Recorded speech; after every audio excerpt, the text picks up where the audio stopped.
Va, pueden ver mi pantalla ahora. Bueno, sí la podían ver, pero la quité. Va, ahora sí deberían verla. Sí, ¿cómo se resuelve el problema de Miguelito? Está sencillo, ahorita que vean cómo se resuelve. Van a ver que está sencillo.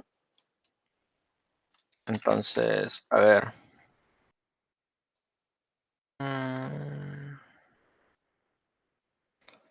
¿Dónde está?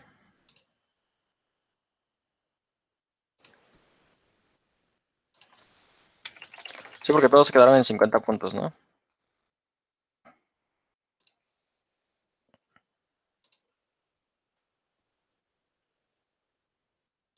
¿Sí me escuchan todavía?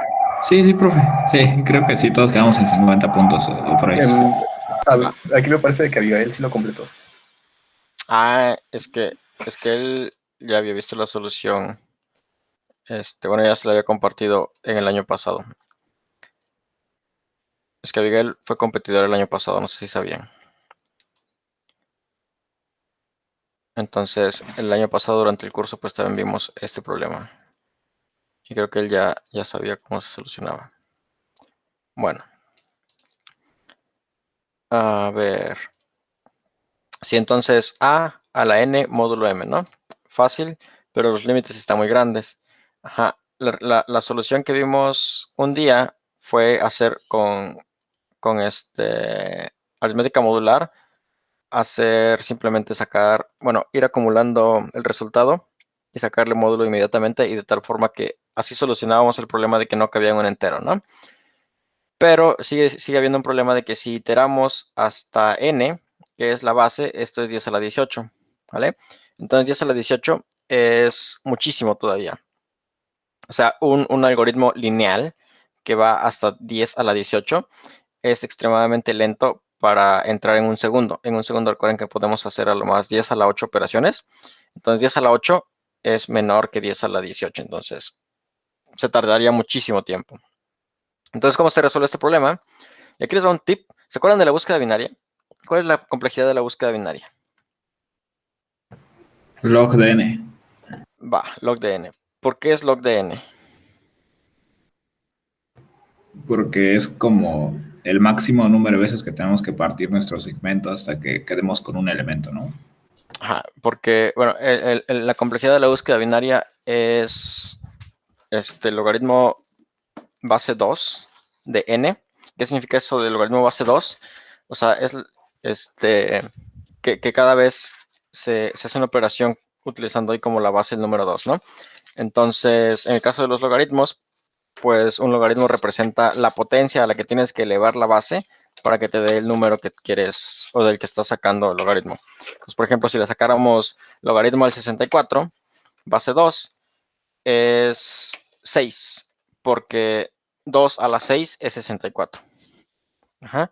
Y si le sacamos, por ejemplo, logaritmo base 2 a 1024, el resultado es 10, porque 2 a la 10 es 64, ¿no? Entonces, la cantidad de veces que tenemos que elevar un número a cierta potencia, ¿no? Entonces, a ver. Vamos a ver. Déjenme conectar esta cosita.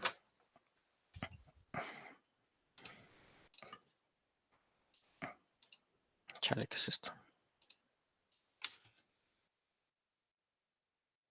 Llegó alguien más.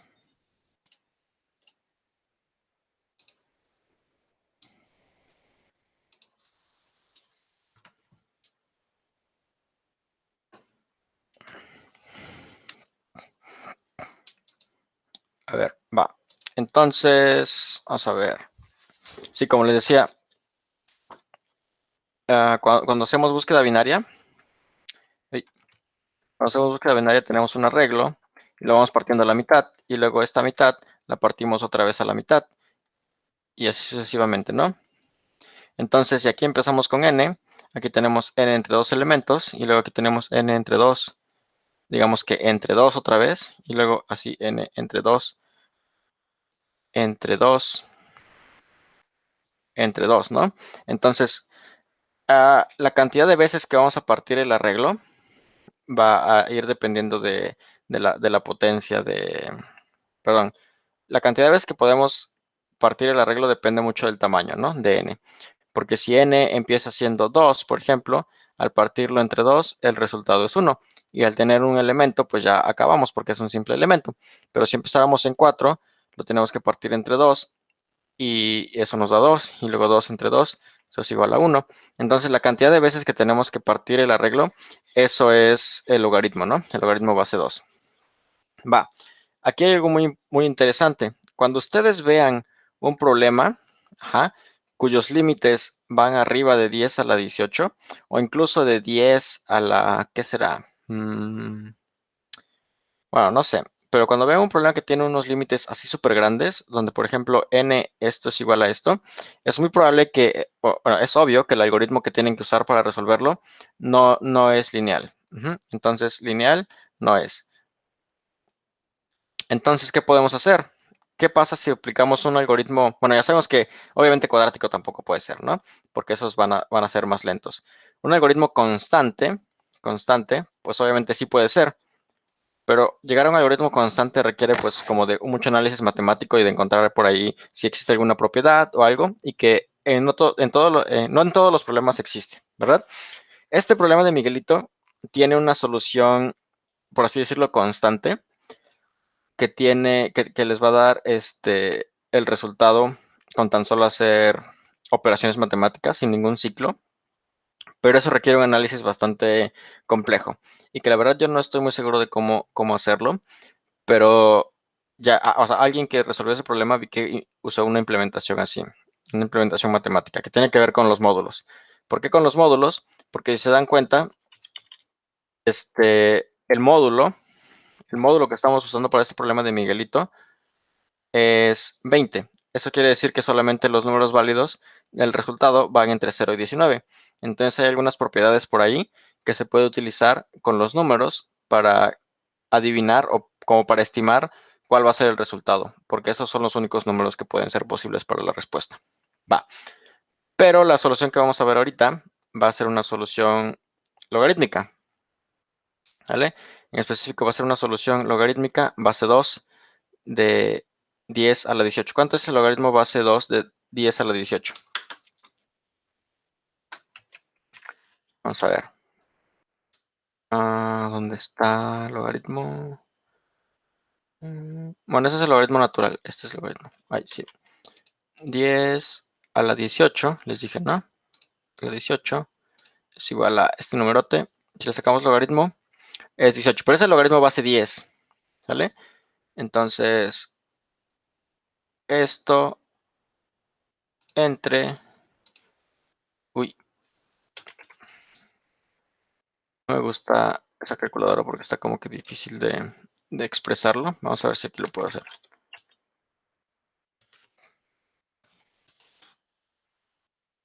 Y logaritmo, no.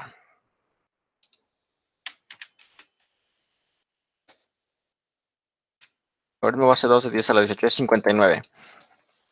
¿Sale? Entonces, vamos a resolverlo con un algoritmo que en total, en el peor de los casos, va a hacer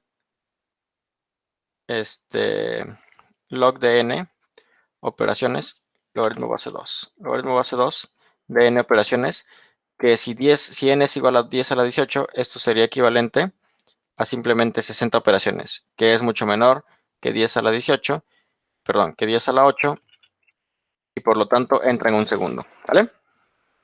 Pero bueno, ¿cómo vamos a hacer esto? Vamos a irnos a la base del problema. Tenemos que a la n módulo m es igual a nuestro resultado, ¿no? Va. Vamos a centrarnos en esta partecita. Esa es la que nos está causando problemas, ¿no? Porque ya vimos que para sacar esa potencia tendríamos que hacer un for que va desde 0 hasta n, ¿no? Y eso es demasiado grande. Entonces, ¿cómo lo hacemos para sacar la potencia sin tener que hacer esto? Bueno, vamos a recurrir a unas propiedades matemáticas muy interesantes. ¿Vale? ¿Qué tan buenos son con los exponentes y las leyes de los exponentes?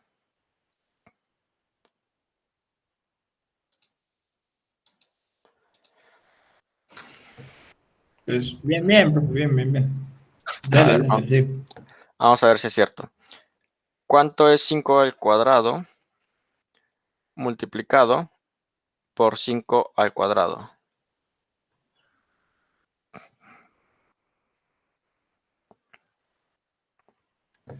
Pues 5 a la cuarta, ¿no? Ajá, 5 a la cuarta, ¿no? ¿Por qué? Porque cuando la base es la misma, esa es la base, el exponente simplemente se suma.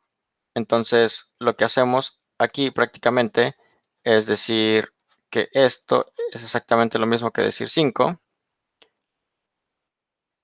y los exponentes se suman, y esto es 5 a la cuarta, ¿sale? Si quitamos el 5 de ahí y le ponemos una a al cuadrado más a al cuadrado, ¿cuánto es esto entonces? A la cuarta. Correcto, a la cuarta, va. Ahora, ¿qué pasa si tenemos a la x? Esperen, aquí no era más, porque esto tiene que ser por a la y. ¿Cuánto es esto? A la XY. No, a Ah, la A x la Ay, X más Y. más y, ¿no? Sí, sale. Entonces, tenemos que esto es a la x más y, ¿no? Va. ¿Y qué pasa si tuviéramos a la x multiplicado por a la x? ¿Cuánto es esto? A la 2X. Correcto, sí. a la 2x, ¿verdad? Ujú. Muy bien, correcto.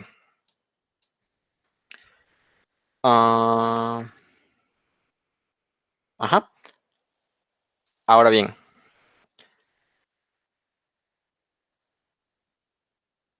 si nosotros tenemos... A ver.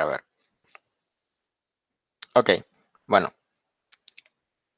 hay que poner atención en esta. ¿Va? Ahorita les digo por qué. Pero bueno, voy a escribirla simplemente al revés, ¿sale? Yo digo que a la 2x, bueno, ahora voy a expresarlo de una forma un poquito distinta. Si tuviera yo a la n, ¿están de acuerdo que esto es lo mismo que a la n entre 2 multiplicado por a la n entre 2? ¿Eso está correcto? Sí. Sí, ¿no? Porque esto es como decir un medio más un medio igual a un entero. Entonces, por eso es que a la n es lo mismo que a la n entre 2 por a la n entre 2, ¿verdad? Bueno, pues en esto se basa todo el algoritmo que vamos a ver. Lo que vamos a tratar de hacer es hacer a la mitad las operaciones, ¿sale? ¿Cómo vamos a lograr hacer que las operaciones se puedan hacer a la mitad? Pues simplemente vamos a tomar en cuenta esta propiedad de los exponentes, en la que sabemos que si multiplicamos si queremos elevar a la n potencia, es lo mismo que elevar simplemente a la n entre 2 y multiplicarlo por el mismo resultado, ¿verdad? Voy a escribir esto de una forma distinta. A la n es lo mismo que a la n entre 2 al cuadrado. ¿Sí? ¿Eso está claro?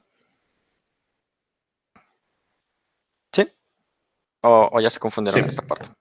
Entonces, supongamos en el caso en el que vamos a llegar a 5 a la cuarta, lo que vamos a hacer es multiplicar 5 por 5 y luego ese resultado que es 25 se multiplica por 25 otra vez y ese es Correcto. nuestro resultado. Ujú, exacto. Ok. Entonces, como les dije, si tuviéramos aquí, por ejemplo, digamos 8 a la 20, esto es lo mismo que 8 a la 10, multiplicado por el mismo 8 a la 10, ¿sale? Entonces, si yo sé cuánto es 8 a la 10, simplemente puedo decirle 8 a la 10 al cuadrado, ¿va? Bueno, vamos a hacer vamos a tratar de hacer esto y vamos a ver si funciona, ¿sale?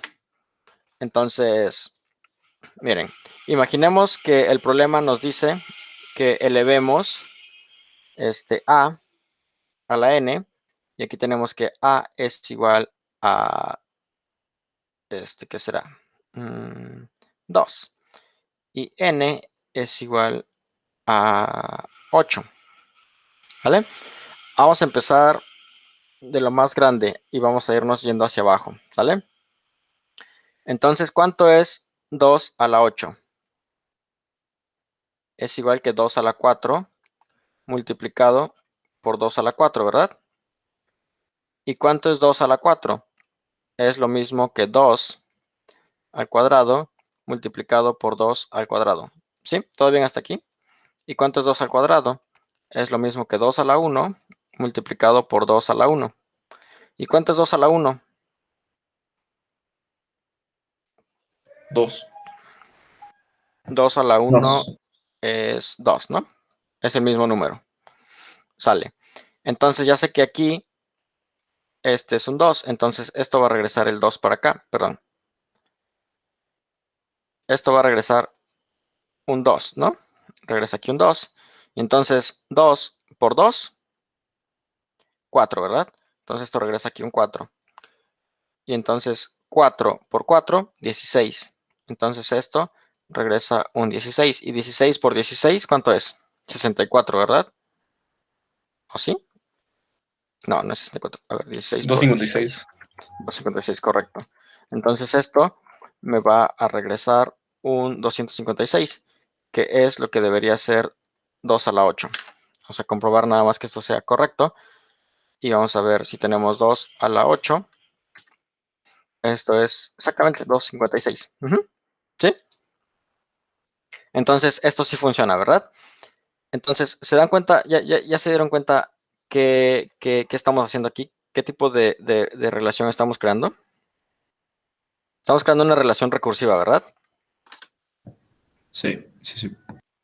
Sale. Entonces, ¿cómo se ve una relación recursiva? Se va a ver algo así. Tenemos el a la n y luego vamos a tener a la n entre 2 y esto nos va a regresar a la n entre 2 por a la n entre 2, ¿verdad? Y luego esto me va a hacer a la n entre 2. Bueno, olvídenlo. No me gustó mucho cómo se vio este planteamiento. Pero vamos a plantearlo de forma matemática. Vamos a decirle que a la n es igual a ¿qué? Primero que nada, el caso base. ¿Cuál es el caso base? Es 1, ojo, si n es igual a 0. ¿Por qué? Porque ¿cuánto es 2 a la 0? 1. 2 a la 0 es igual a 1, ¿no? Entonces, cualquier número a la 0 es igual a 1. B a la 0 es igual a 1. Cualquier número elevado a la 0 potencia es 1, ¿verdad? Entonces ya tenemos esto. Ok, ahora sabemos que el resultado es A si n es igual a 1. ¿Por qué? Porque cualquier número elevado a la 1 potencia es el mismo número, ¿verdad? B a la 1 es igual a B. X a la 1 es igual a X, ¿sí? Cualquier número elevado a la 1 potencia es el mismo número. Entonces ya tenemos esta relación recursiva. Perdón, esos casos bases.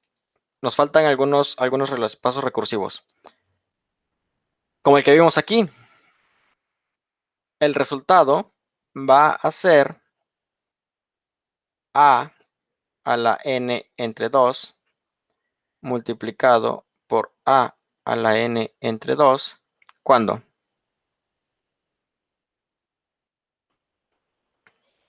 N mayor a 1. Sí, pero no. Porque ¿qué pasa si a se eleva a la potencia 5? Esto es igual a la 2.5 por a la 2.5. Eso no se puede, ¿verdad? ¿Cómo Sí, elevamos sí, un no. número a una potencia y medio?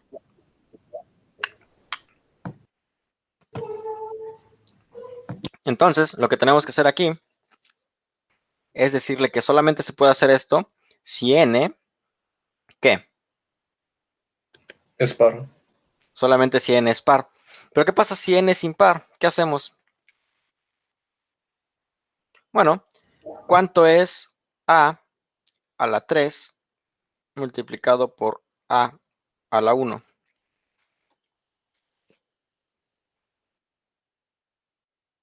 ¿Cuánto es A esto? la 4. A la 4. Correcto, a la 4. ¿Y será correcto decir que a la x es lo mismo que a la x menos 1 multiplicado por a la 1? ¿Qué va a pasar aquí? Sí, sí, Eso es sí. lo mismo que a la x menos 1 más 1, y este se borra, se elimina y se elimina, ¿verdad? No, perdón, la x no se elimina, solo la x se mantiene. Entonces, esto, ¿verdad? Sí, ¿no? Sí. Y ya dijimos que multiplicar un número por sí mismo, perdón, que elevar un número a la 1 es lo mismo que el mismo número, ¿no? Entonces esto es lo mismo que a la x menos 1 multiplicado por a, ¿verdad? ¿Sí? Esta parte de aquí queda clara. Sí. Va. Entonces el último paso que nos falta es decirle aquí que el resultado es a la n menos 1 multiplicado por a cuando n es impar. ¿Pero por qué nos interesa restarle 1?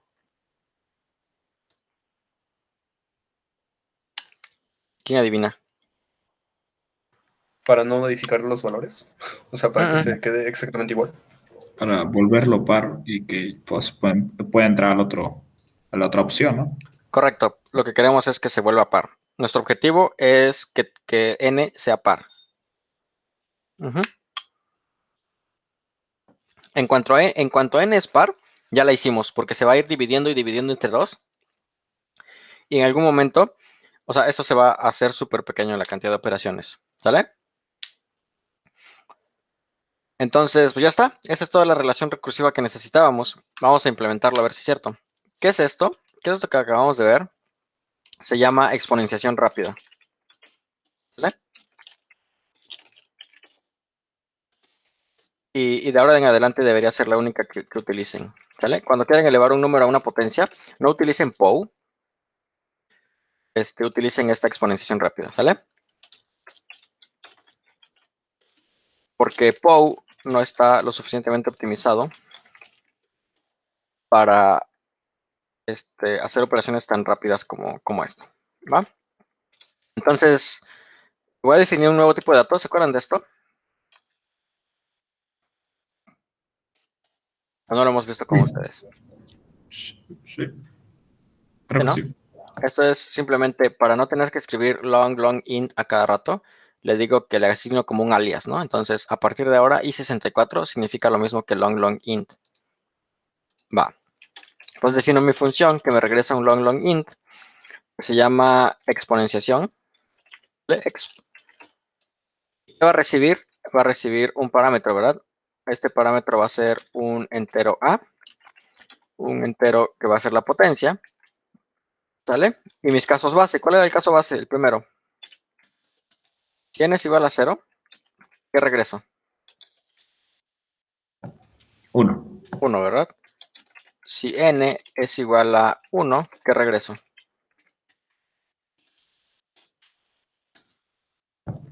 A. N. Bueno. Sí, sí, Porque tienes A es la razón. base. Ujú. ¿Vale? Y si no es ninguno de estos casos, hay que checar si n es par, ¿verdad? Si n módulo 2 es igual a 0, ¿qué significa que es igual a 0? Que es par. Y si es igual a par, ¿qué regreso?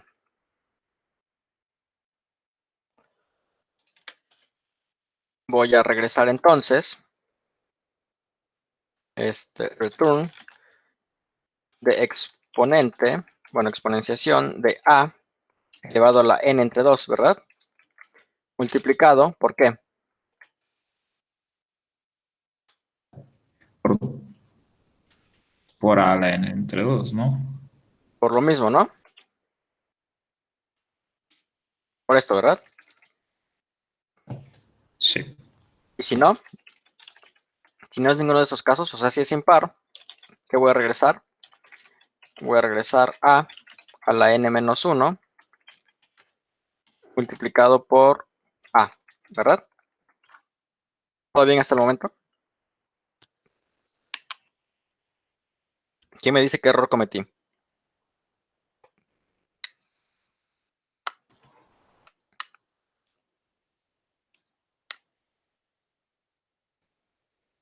¿Quién será? ¿Qué está pasando aquí?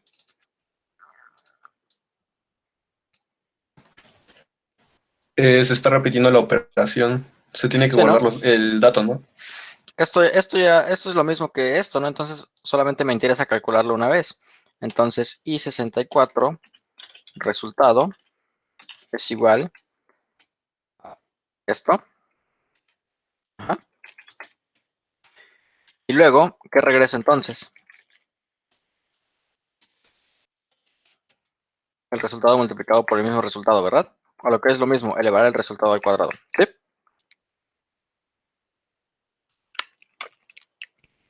Ajá. ¿Cómo ven? Ujú.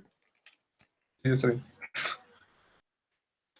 Bueno, pues ya debería funcionar.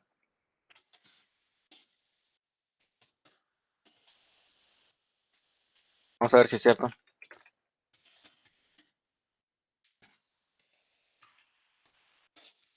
A ver si funcionó mi función de potencia.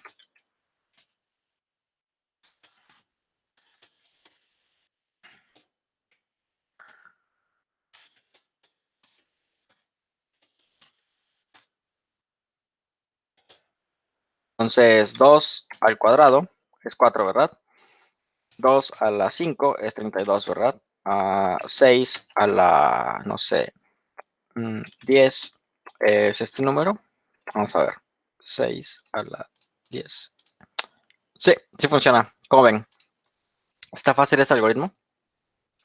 ¿O no? Sí, sí, sí. Ujú. Es sencillo.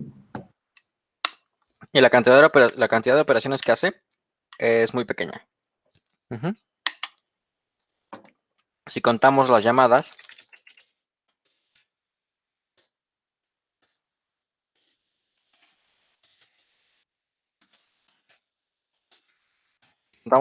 que tienen que hacer. Ujú. Tengo que imprimir, ¿verdad?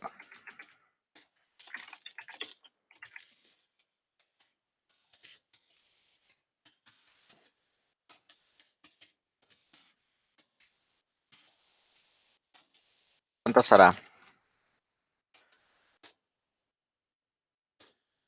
Si elevo 2 a la 5, hace 4 llamadas. Si elevo 2 a la 10, hace 5 llamadas. Si elevo 2 a la 60, hace 9 llamadas.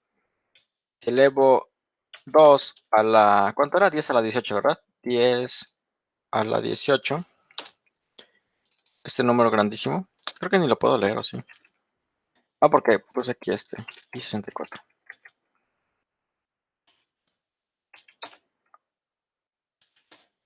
A lo que me recuerda que eso también tiene que ser, entonces sí 64. Ah, no. La potencia puede ser súper grande, ¿verdad? Pues voy a hacer todo I64 ya.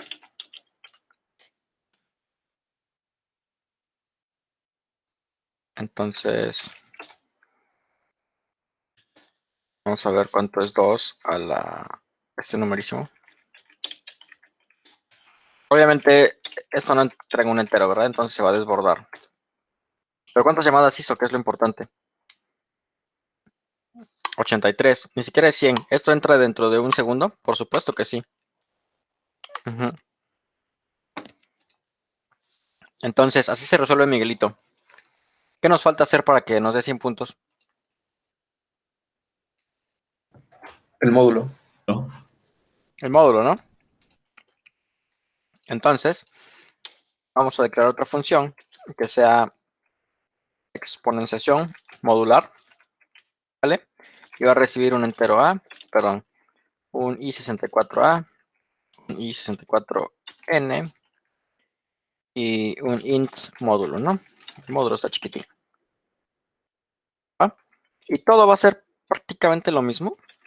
Excepto porque de aquí, esto de aquí, necesito modularlo, ¿verdad? Entonces necesito que esto sea primero módulo con m con módulo. Y que al multiplicarse también le saque yo el módulo.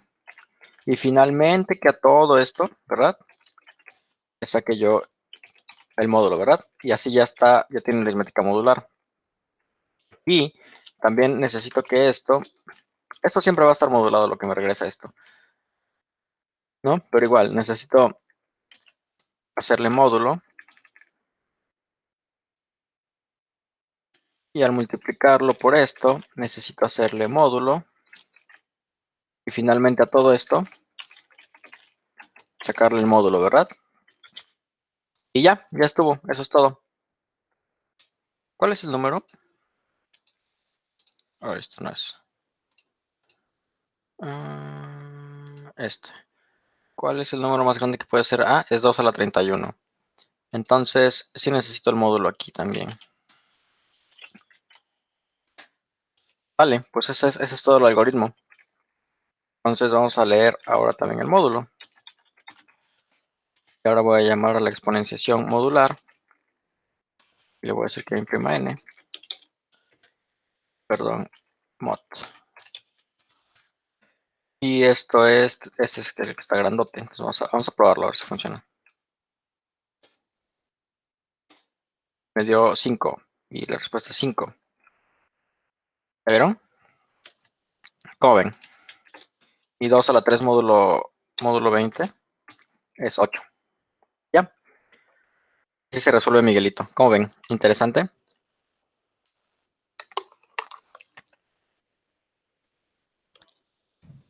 Sí, sí, sí. Una pregunta, profe, ¿por qué al uno no le hacemos módulo? Así entra directo. Porque pues ¿cuánto es 1 módulo 20? Ah, cierto, sí. Sí, sí. Ok. Ujú.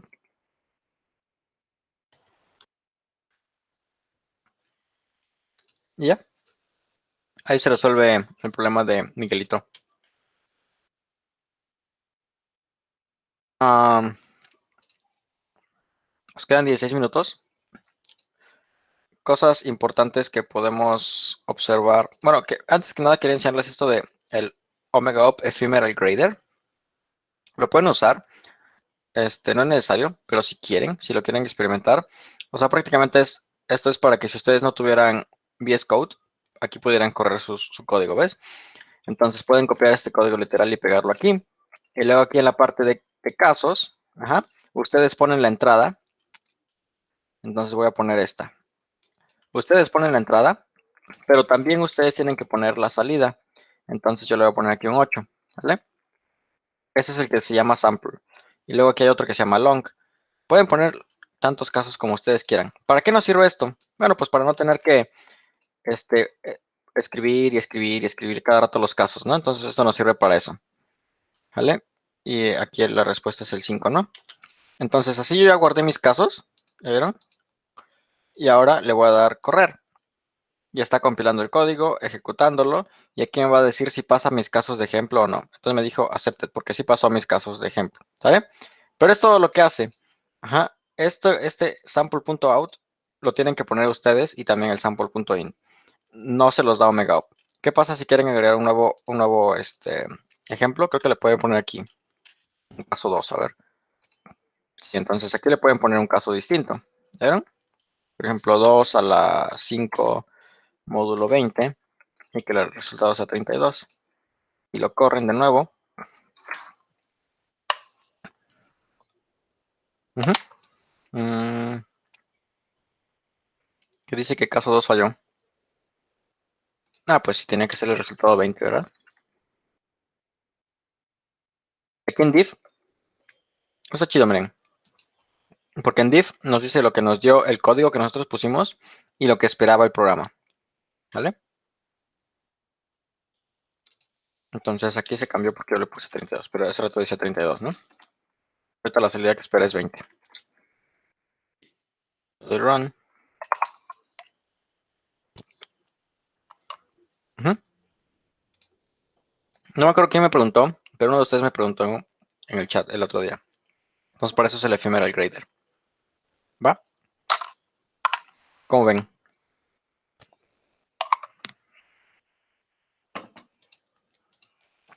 Interesante. Sí, sí, sí. Yo no me esperaba que así fuera el de Miguelito, la verdad. Sí, está fácil. Vamos a ver un tema rapidísimo. ¿Vale? ¿Recuerdan el problema de elevadores? El del examen. Sí. Vale, entonces el problema se resuelve muy fácil. Y se resuelve más fácil si se saben unos trucos. A ver, yo mando algo en el chat.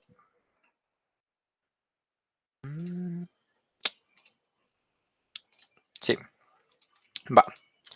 Entonces, les voy a enseñar. Esto que les voy a enseñar es acerca de cómo pueden ustedes definir un nuevo tipo de dato. ¿Sale? ¿Se acuerdan el problema de los misiles también, de proyectiles?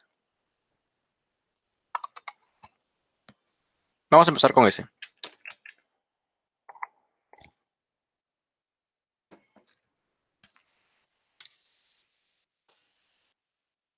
Imagínense que ustedes quieren guardar en un vector coordenadas de los misiles. De esos misiles de los proyectiles. ¿Se acuerdan de ese problema? Nos daban una coordenada X y una coordenada Y. ¿Vale? Y entonces teníamos que guardarlos en un vector o algo así. Pero resulta que en C++, pues, ¿cómo le hacemos para guardar dos datos en una simple localidad de un vector? Pues podemos crear un vector de vectores, ¿no? Un vector de dos posiciones y guardarlo en un vector. No sé si esto lo vieron, pero la forma en que lo podemos hacer es declarando una estructura. Esta estructura lo que nos va a permitir es guardar más tipos de datos. Perdón, como que asociar algunos datos y representar un objeto, ¿vale? Entonces vamos a crear una estructura que se llama coordenada. Recomendación, siempre pónganle mayúscula a la primera letra de las estructuras para que las diferencien de las variables. Y otra recomendación, todas las variables pónganlas en minúsculas. Bueno, ¿y qué elementos tiene? Contiene un elemento X y contiene un elemento Y. ¿Vale? ¿Qué significa esto que acabo yo de hacer? Acabo de crear un nuevo tipo de dato. Es lo que significa. ¿Cómo declaro un entero? Entero X, ¿no? Int X es igual a 0. Perdón. X es igual a 0, ¿no? Es un entero y declararlo simplemente. Y darle un valor. ¿Cómo declaro un nuevo, un tipo de dato de mi variable coordenada? Pero ¿cómo declaro una variable de mi tipo de dato coordenada? Pues igual que con los enteros, le pongo el nombre del tipo de dato. El tipo de dato es la coordenada y se va a llamar, le voy a poner C, ¿vale? Y ahora C tiene dos elementos, tiene una X y una Y. ¿Cómo accedo a esos elementos? No, pues muy fácil. C.X me da acceso a la X y C.Y me da acceso a la Y. Yo quisiera leer los valores, haré algo así como CIN, CY. Y así guardé un elemento en la X y un elemento en la Y. ¿Vale? Quisiera imprimirlos, C.X y C.Y. ¿Vale? ¿Dudas con respecto a esto? Tengo la duda de si sería distinto si pusiéramos C.A y C.B, ¿lo reconocería igual? Si le pones aquí A, No, entonces no, o sí. sea, poniéndolo. Ah, ok, ya, ya. Sí. Otra estructura. Alumno. No, una persona. No, sí, un alumno. ¿Qué tiene un alumno? Un alumno tiene un string que puede ser su nombre. Puede tener un entero que puede ser su edad. ¿Vale? ¿Qué más puede tener un alumno? Puede tener un entero que sea su calificación. Perfecto. Entonces yo puedo hacerle alumno, que se llame, no sé, Daniel, como yo. Y Daniel.nombre es igual a Daniel. Y Daniel.edad es igual a una incógnita, ¿no? Para que no sepan cuántos años tengo. 25. y luego Daniel punto calificación igual a 10. Y eso es como representamos un alumno, ¿sale? ¿Para qué nos puede servir esto?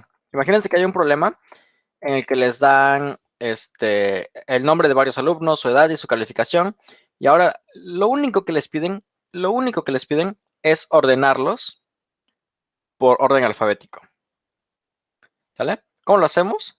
Pues existen varias formas, ¿verdad? Pero si lo representamos de esta forma, simplemente podemos crear un vector alumnos que se llame alumnos. Ajá. Y luego, aquí sería la parte de leer los datos. O sea, algo como esto, pero usando un for para cada uno de los alumnos. Ajá. Y después, ¿qué haríamos? Simplemente un sort de alumnos.begin y de alumnos.end, ¿verdad? Y ya está ordenado. Pero ¿cómo se va a ordenar? Bueno, C++ no conoce este tipo de dato alumno porque nosotros lo acabamos de definir. Nosotros le tenemos que enseñar a C++ cómo se ordena un alumno. Ajá. ¿Quién va antes que otro? Y le podemos decir simplemente algo así como que, pues el nombre va primero. Pero para hacer eso necesitamos hacer una estructura, una instrucción especial y la vamos a ver después. Pero por el momento quería que vieran esto de las estructuras. ¿Alguna duda con esto? ¿Cómo se aplicaría esto en el ejercicio de los elevadores? Porque honestamente nunca se me hubiera ocurrido algo así para resolverlo. Tienen un elevador que tiene el piso 1, el piso 2, o el origen y el destino, no sé. Yo me gustaría más llamarle piso 1 y piso 2. Simplemente para resolverlo, ver mi solución, porque no la quiero redactar ahorita.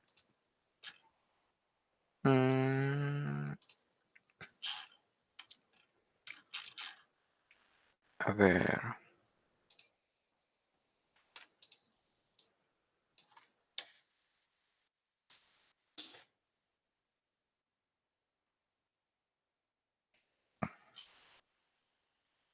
Es algo como esto. Simplemente guardan los elevadores en un vector y luego recorren los movimientos. Esta es una simulación nada más, ¿no? Entonces recorren el número de pisos y en el piso actual es en el que están, ¿sale? Y luego recorren el vector de elevadores, ajá, y sacan del vector ese elevador. Y si el piso actual es igual al elevador y con el piso en el que están, simplemente se van al piso. El piso actual ahora es el elevador, mismo elevador, pero en el piso 2, o sea, cambiar simplemente, ¿no? Y aquí es lo recíproco, simplemente si están si el piso actual coincide con el elevador en el piso 2, ahora el piso actual es el piso 1. Y de esta forma se ve un poquito como que ordenado y no está tan, está como que fácil de entender. Y eso es todo. Gracias. Ujú. Bueno, pues se nos acabó el tiempo. ¿Tienen alguna otra duda? De mi parte, ninguna. Tampoco, profe. Va. Pues el día de mañana. Antes de que se me olvide, ahorita tienen clase de matemáticas, ¿eh? No lo olviden, a las 8. ¿Va? Porque luego dice el profe que a veces no van. Bueno, el día de mañana, martes, vamos a ver si nos da tiempo de ver las soluciones del examen. Pero como hoy no pudimos ver lo de colas, entonces tal vez no. Entonces mañana vamos a ver colas y el jueves también. ¿Va? Pues ya. Suerte. Nos vemos mañana. Bye. Hasta luego. Hasta luego. Gracias, profe.